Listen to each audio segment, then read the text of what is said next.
Assalamualaikum warahmatullahi wabarakatuh. Perkenalkan, nama saya Muhammad Zarudin dari Prodi Pendidikan Agama Islam kelas 1D.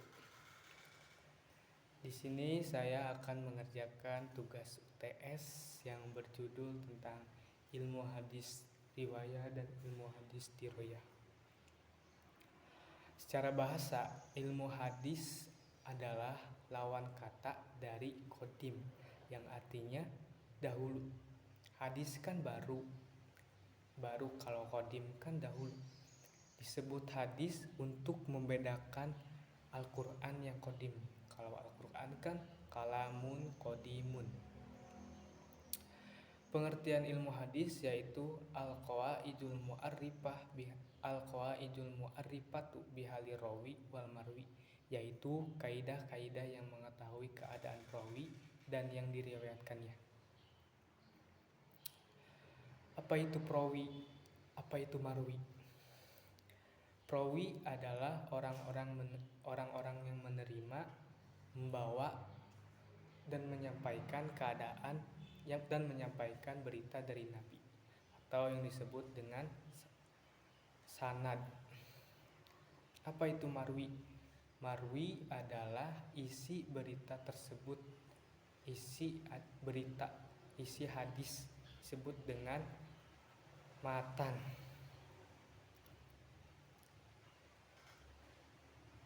Ilmu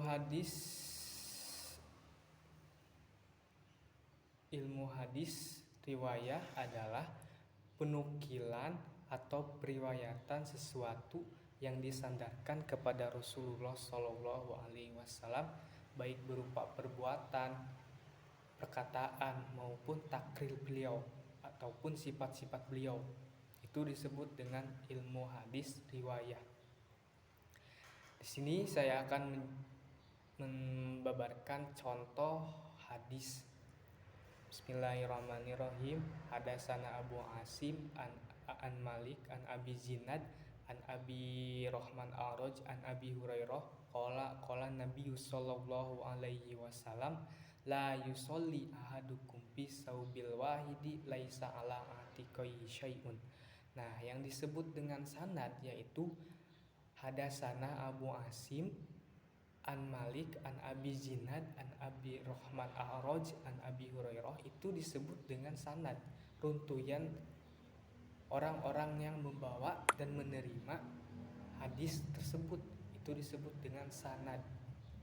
Nah, kalau matannya yang mana? Kalau matannya yaitu la yusolli ahadukum fi saubil wahidi laisa ala atiqai syai'un. Nah, itu disebut dengan matan, isi berita, isi hadis tersebut.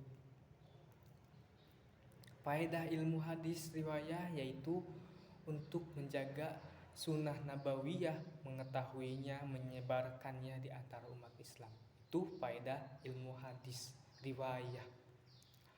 Pokok pembahasannya yaitu pokok pembahasan ilmu hadis, intinya diri Rasulullah SAW dari sisi perkataannya, perbuatannya, dan penetapan beliau.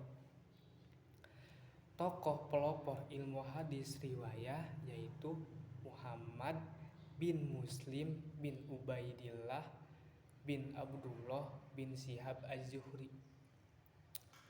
Beliau adalah seorang tabi'in yang dianggap pertama kali membukukan dan mengumpulkan hadis pada masa kekhalifahan Sayyidina Umar bin Abdul Aziz atas perintah dari sang khalifah. Nah, yang kedua yaitu ilmu hadis diroyah. Ilmu hadis diroyah itu jalan atau tata cara, metode untuk mengetahui bagaimana keadaan perawi, sanad, matan, dan hadis. Nah, itu disebut dengan ilmu hadis diroyah. Perbedaannya emang beda. Ilmu hadis diroyah itu untuk mengetahui bagaimana keadaan perawinya bagaimana, jelas atau tidak, sanadnya bagaimana. terpotong atau tidak, terus matan hadisnya jelas atau tidak, itu disebut dengan diroyah. Sekian dari saya, wallahu muwaffiq ila aqwamit thoriq. Wassalamualaikum warahmatullahi wabarakatuh.